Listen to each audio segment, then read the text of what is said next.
Halo Sobat Cuan, apa kabar kalian semua? Semoga selalu dalam keadaan sehat dan penuh semangat. Selamat datang kembali di Bayanaka FX, tempat terbaik untuk belajar tentang investasi dan keuangan. Di sini, kita akan membahas berbagai topik menarik seputar dunia finansial yang pastinya bermanfaat buat kalian. Di video kali ini, kita akan membahas tentang pembagian dividen yang terjadi pada tanggal 8 Juli di Bursa Efek Indonesia. Pembagian dividen ini adalah momen yang sangat ditunggu-tunggu oleh para investor. Masih semangat kan buat cari cuan di pasar modal? Pastinya dong, karena di dunia investasi, semangat dan pengetahuan adalah kunci utama untuk meraih kesuksesan. Nah, di video kali ini, gue mau kasih tahu kalian info penting yang ditunggu-tunggu para investor, yaitu pembagian dividen. Dividen ini adalah bagian dari keuntungan perusahaan yang dibagikan kepada para pemegang saham.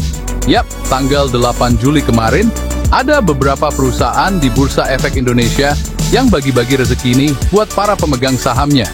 Ini adalah salah satu cara perusahaan untuk memberikan apresiasi kepada para investornya. Penasaran? Siapa aja mereka dan berapa sih dividen yang dibagikan? Tenang, kita akan bahas semuanya secara detail di video ini. Jadi, pastikan kalian tidak ketinggalan informasi penting ini. Simak terus video ini sampai habis ya. Jangan lupa untuk like, komen, dan subscribe agar kalian tidak ketinggalan update terbaru dari Bayanaka FX. Yuk, kita mulai pembahasannya. Perusahaan pertama yang bagi-bagi dividen adalah INC.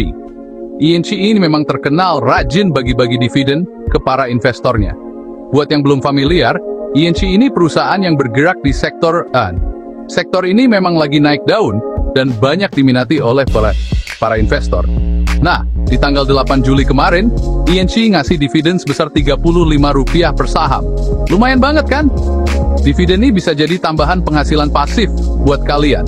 Bayangin aja, kalau kalian punya 10 lot saham INC, berarti kalian udah bisa nambah saldo GoPay buat jajan seblak favorit.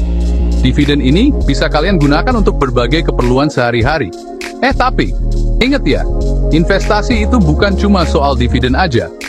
Kalian juga harus memperhatikan aspek lain seperti pertumbuhan perusahaan dan kondisi pasar. Pastikan kalian udah riset dan paham betul tentang perusahaan yang mau kalian invest sebelum memutuskan untuk membeli sahamnya.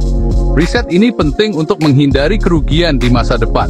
Jangan sampai deh, udah senang dapat dividen, taunya harga sahamnya malah turun. Jadi selalu bijak dalam berinvestasi dan jangan hanya tergiur oleh dividen semata.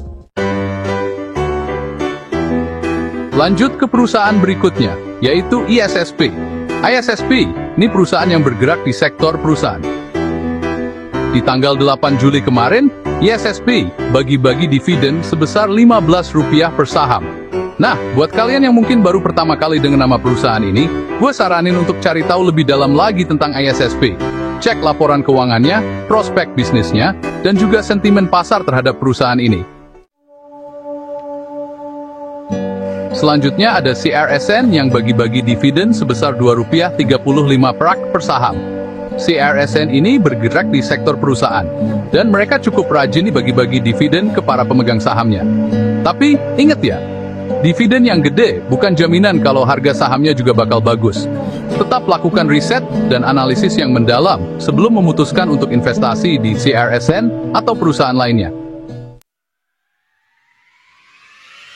Selanjutnya, ini dia nih salah satu perusahaan yang paling ditunggu-tunggu pembagian dividennya, yaitu INDF. Yap, INDF yang merupakan bagian dari deskripsi singkat perusahaan. Ini emang terkenal royal banget bagi-bagi dividen. Di tanggal 8 Juli kemarin, INDF ngasih dividen sebesar Rp267 per saham. Gokil nggak tuh? Gimana nggak bikin investor pada happy dapat dividen segede itu? Pantes aja kalau saham INDF ini jadi salah satu primadona di Bursa Efek Indonesia. Selain INDF, ada juga perusahaan lain yang menarik perhatian. Salah satunya adalah ICBP, yang baru saja mengumumkan pembagian dividen pada tanggal 8 Juli kemarin. ICBP ini masih satu grup dengan INDF, dan mereka memiliki reputasi yang sangat baik di pasar. Produk-produk konsumsinya sudah menjadi bagian dari kehidupan sehari-hari kita, mulai dari makanan ringan hingga minuman. Nah, pada tanggal 8 Juli kemarin, ICBP memberikan dividen sebesar Rp200 per saham kepada para pemegang sahamnya. Lumayan banget kan buat nambah-nambah jajan Indomie atau beli minuman favorit kalian. Dividen ini bisa menjadi tambahan yang menyenangkan. Tapi ingat ya, investasi itu bukan cuma soal jajan-jajan aja. Penting untuk memiliki strategi yang jelas. Pastikan kalian juga sudah memiliki rencana keuangan yang matang dan investasi sesuai dengan profil risiko kalian. Dengan begitu, kalian bisa mencapai tujuan keuangan jangka panjang. Investasi yang bijak akan membantu kalian menikmati hasilnya di masa depan, seperti menikmati produk-produk ICBP bersama keluarga. Jadi, teruslah belajar dan pantau perkembangan investasi kalian. Selamat berinvestasi! Lanjut ke perusahaan berikutnya, yaitu film. Sesuai namanya, film ini bergerak di industri hiburan dan media. Di tanggal 8 Juli kemarin, film bagi-bagi dividen sebesar Rp25 per saham. Nah, buat kalian yang suka nonton film di bioskop atau streaming film di platform digital, mungkin bisa nih pertimbangkan untuk investasi di film. Tapi ingat ya, sebelum memutuskan untuk investasi, pastikan kalian udah riset paham betul tentang kondisi industri film dan media di Indonesia. Selanjutnya ada Soho, yang bagi-bagi dividen sebesar Rp12 per saham. Soho ini adalah salah satu pemain utama di sektor kesehatan dan farmasi di Indonesia. Di masa pandemi kayak gini, sektor kesehatan emang jadi salah satu sektor yang cukup menjanjikan. Tapi, bukan berarti kalian bisa asal investasi di perusahaan farmasi ya. Tetap lakukan riset dan analisis yang mendalam sebelum memutuskan untuk investasi di Soho atau perusahaan farmasi lainnya. MHKI, perusahaan yang bergerak di sektor AN, juga bagi-bagi dividen di tanggal 8 Juli kemarin. MHKI ngasih dividen sebesar Rp0,76 per saham. Meskipun dividennya nggak sebesar perusahaan-perusahaan sebelumnya, tapi lumayan lah ya buat nambah-nambah saldo GoPay. Tapi inget ya, investasi itu bukan cuma soal dividen aja. Pastikan kalian udah riset dan paham betul tentang perusahaan yang mau kalian invest sebelum memutuskan untuk membeli sahamnya. Selanjutnya ada Cita, yang bagi-bagi dividen sebesar Rp117 per saham. Cita ini terlibat dalam industri singkat perusahaan, dan mereka cukup rajin nih bagi-bagi dividen ke para pemegang sahamnya. Tapi, ingat ya, dividen yang gede bukan jaminan kalau harga sahamnya juga bakal bagus.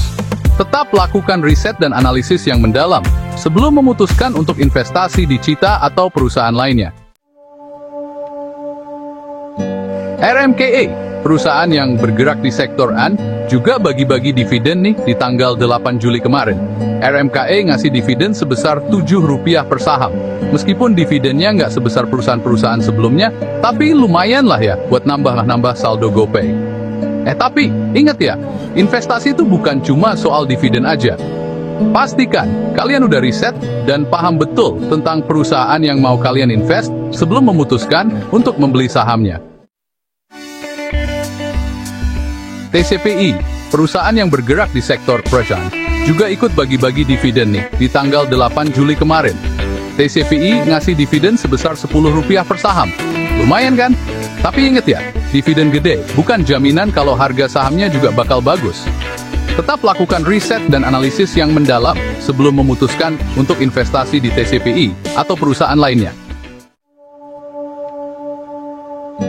Terakhir, ada Smile, yang bagi-bagi dividen sebesar Rp1,90 per saham. Smile ini bergerak di sektor-sektor perusahaan, dan mereka cukup rajin nih bagi-bagi dividen ke para pemegang sahamnya. Tapi ingat ya, dividen yang gede bukan jaminan kalau harga sahamnya juga bakal bagus. Tetap lakukan riset dan analisis yang mendalam sebelum memutuskan untuk investasi di Smile atau perusahaan lainnya. Pembagian dividen adalah salah satu cara perusahaan mengapresiasi para pemegang sahamnya. Apakah kalian memiliki saham dari salah satu perusahaan ini? Bagikan pengalaman kalian di kolom komentar. Jangan lupa untuk like, subscribe, dan nyalakan lonceng notifikasi agar tidak ketinggalan update terbaru dari kami. Terima kasih sudah menonton, dan sampai jumpa di video berikutnya.